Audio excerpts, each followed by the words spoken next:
Hello everyone, welcome back to Man United Bonafide. I know it's been a while, it's been a long time, man. I've missed this channel, man, but I'm trying to make a comeback. Thanks for always supporting me. There are people that have been asking me what happened to the videos. Here I am, man. I'm on a high today, especially after the derby win. Who would have predicted that City's unbeaten, not just an unbeaten run, but a consecutive winning streak would end in the hands in the hands of their bitter rivals, Manchester United. It was an amazing game. It was a high-tempo game. It was a game that had everything. Talk of skill, talk of tackles, talk of fighting for the badge. Everyone played well, and everyone was worth the shirt number that they were wearing, worth the badge. Everyone was worth it yesterday. It was an amazing match. I'm just here to do a review. As I said earlier, I'm trying to make a comeback, so that we can get some of these videos more often. All right? Let me see if you want me to do more of these videos. Just drop a comment in the comment section. And by the way, if you have not subscribed to the channel, please do subscribe. All right? Who would have predicted, as I'd said? So what we are going to do today is to check out the 5 things that I think Man United got right to win the game. I'm a United fan. I'm a United Bonafide. Are you a Man United Bonafide? Share this video with others and let's dive into it. The first thing I think, the first reason why I think Man United were able to win the game was because of the proper start. That is how we need to start the games. Most of the games that we've drawn or lost, you realize that we tend to have this thing that we start games poorly the first 15-20 minutes. If you've not noticed, check out Man United games. Most of the time you'll realize that the first 15 minutes we look like we're not interested in the game. Then after the 15th minute we start growing into the game. As the game proceeds, but for this other game we were able to do it from the very first minute. From the very first minute to the last minute, there was commitment, there was passion, there was drive, there was high tempo, there was desire to attack the City box as early as possible, with Rashford, Martial, and Bruno, and definitely that is what came, rather what brought the penalty that led to the first goal. Proper start sometimes. You get the opposition unawares. I don't know if City were thinking we would start the game poorly as we usually start, but I think they were caught off guard, and by the time they were noticing it, we were 1 goal ahead. The second reason I think is because we defended well as a team. Most of the time we realize that we've conceded goals cheaply. Why? Because maybe it was a corner or a set piece that was not properly defended, and then you realize that even the team shape sometimes does not look good. But most of the time, the way we defended, first of all, we defended with Rashford, Bruno, and Martial up top, pushing City not to get near our box. But immediately they would get near the box, you realize that Fred and McTominay would be there, and then Bruno will also fall deep, and Rashford will rush on the other side, and Dan James would help Wan-Bissaka on this side, and then if they manage to pass that, you'd find that the back four with Luke Shaw, Aaron Wan-Bissaka, Maguire, and Lindelof would stand strong, and it only what it did is that it restricted City to these Hail Mary shots and crosses, hoping someone will be there, because we were compact and we were well disciplined in that defensive shape. The other way we defended well was on the flanks. You realize that Luke Shaw was able. I'll mention Luke Shaw. He has a special mention in this. You realize that Luke Shaw and Rashford would combine well. There was a moment even Rashford had to dash back to defend a potential goal, a potential counter-attack rather, which led to his injury, of course, but he took one for the team. That's the mentality we want. The mentality was better in that game, and so that also helped us to defend well. The third reason why I think we were able to win the game was team selection. Rashford, Martial, Bruno, and Shaw in the starting lineup was massive. People criticize Martial, which sometimes is justified given he's had a few bad games in recent weeks. But you realize that yesterday in the derby, Martial was on top. He should have scored, yes, I agree, he should have scored, but you realize that his hold-up play was good, his dribbling was neat, his passing was good, his vision, his skill was also good, among other things. Rashford the same, combined well with Luke Shaw for the goal. I'll speak about the goal later. Bruno, if you realize that Bruno was the one pressing when City were in their box, it is Bruno who was trying to press them in their half so that they don't get to our half whenever they were starting to build from behind, and that really helped us to hold on to the game. Shaw is a special mention. I'll mention Shaw in a special mention. The fourth reason why we were able to win the game was because of McFred. I know they get criticized a lot because they are not these world beaters. They're not the best in that position. We can do better in that position by doing good recruitments in that position. But yesterday, Fred and McTominay were massive for that game because they were like the second level defensive unit after the attack. They were the second level. A few number of times Fred had some good interceptions, drew fouls, committed fouls when there was need, and that was amazing. Of course, Fred still needs to work on his passing game, but compared to the Crystal Palace game, I think yesterday his passing game was much improved. He gave the ball away a few times unnecessarily, but still we were able to. He did the job. He runs around well. He fights for every ball that he feels he needs to fight, that needs to be fought for, and that is why I like Fred in that midfield.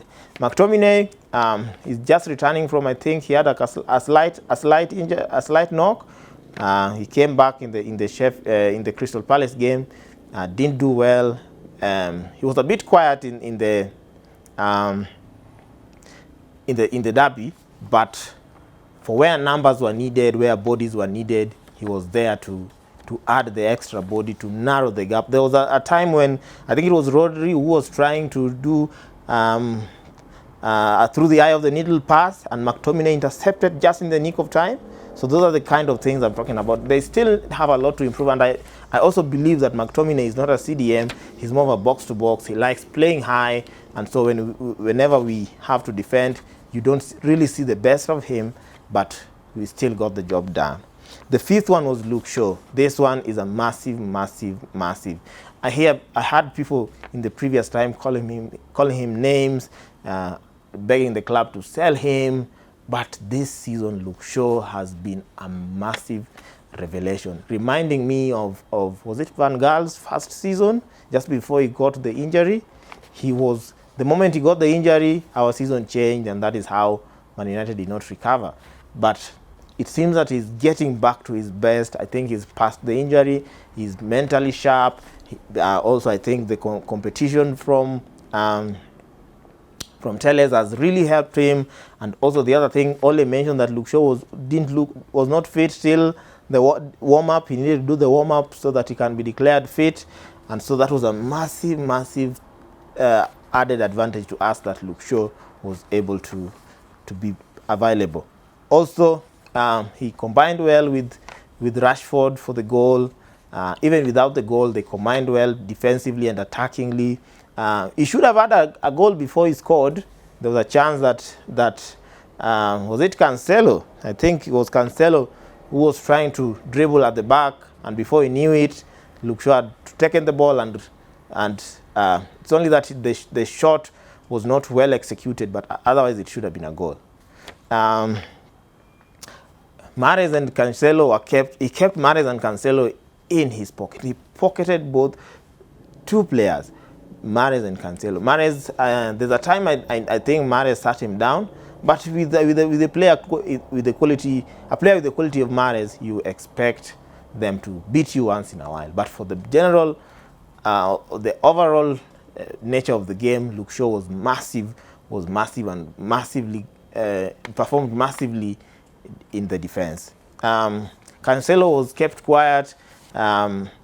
He was actually, I think, because of the pace of Rashford and also the pace of Luke Shaw, he couldn't really he couldn't really overlap a lot. He was playing a bit cautiously because he knew that these two guys were a massive threat. Yeah, well, then there's a moment when Kyle Walker was brought into the game, and I tell you, people expected that Luke Shaw, it would expose Luke Shaw because Luke Shaw was getting tired, but Luke Shaw still managed to withstand the onslaught from Walker. So Luke Shaw is a massive added advantage to our team. As a matter of fact, my 3 irreplaceable players, let me say 4 irreplaceable players in our squad right now. I'll start with Bruno Fernandes. He's irreplaceable. No one can replace Bruno for us. And the second player is Fred. Cannot be replaced. That is, in my opinion, Fred cannot be replaced. I know some of our fans don't understand Fred's role. I know people have issues with his passing. I also have issues with his passing. But when you need the job done, he gets the job done for you. And he's also almost always fit. You need these players that are always fit to win games and to maybe win titles. The third one is Luke Shaw, irreplaceable. No one can replace Luke Shaw in our starting 11. The fourth one is Rashford. These 4 players are massive for. They've been massive for our season, and they're continuing to perform week in, week out. Okay. For honorary mention, I have to mention Tony Martial. As I'd said earlier, that he's been criticized a lot of late, which is justifiable rather. But yesterday he was massive. Big ups. I think we are getting to a period where in the next 10 remaining games, we are going to see the very best of Anthony Martial. I know he's only scored 4 goals in the league this season, which is a massive fallback to his 17 goals last season. But I still feel he can get to double digits before the season ends. The other honorary mention to me is Wan-Bissaka. Is totally underrated. I don't know. When it comes to England's right backs, I look at the form of Walker, the form of Trent. Who's the other guy? There's another guy, I'm missing his name. I think Wan-Bissaka is massively underrated. Possibly because people tend to criticize his the attacking side of his game, but realize that you can only attack if you have a proper winger in that area. You get a proper person that you can play with in that area. Yeah. So to me, if I was selecting a team to go to Euro for England, I think Wan-Bissaka should not miss in that. That is my opinion. It's not because he's a Man United player, but I look at the other fullbacks, the other England fullbacks. I don't see anyone better than him. People have been praising Trent. Trent is flopping with Liverpool, doing poorly. They lost again. It's been a horrendous season for them. You look at Walker. Walker is not even in the starting 11 sometimes, because you expect if Walker was good as he said it is, he should have started yesterday's game, but he didn't start. So it means something is not right with Walker, and Walker is getting into his 30. He's 30 now actually, which he should be at his peak, and we sometimes you see drop-offs in his game. Okay, so where do we go from here? Personally, as a United fan, I think the next 10 games, if we can put on a massive run, then we still have a chance to win 20 in 21. I mean 21 in 21. The 21st trophy needs to come. That will hugely depend on City's drop. It means City has to drop at least 11 points. Because now it means they need to drop at least, which I think is possible. It is massively hard, but it's possible. Out of 10 games, if City drop 11 points and we win all 10 games, we are able to win the league. It is seriously hard, and I acknowledge that, but it is not possible. We are Man United. We've done impossible in the past, and we can still do impossible this season. Otherwise, from me, please don't forget to subscribe to the channel. Trying to grow the channel as well, trying to grow a following as well. Follow me on Facebook as Hansel, on Twitter as Hansel, on Instagram as Hansel. Let's keep the chat going. Otherwise, keep it locked. Manchester is red.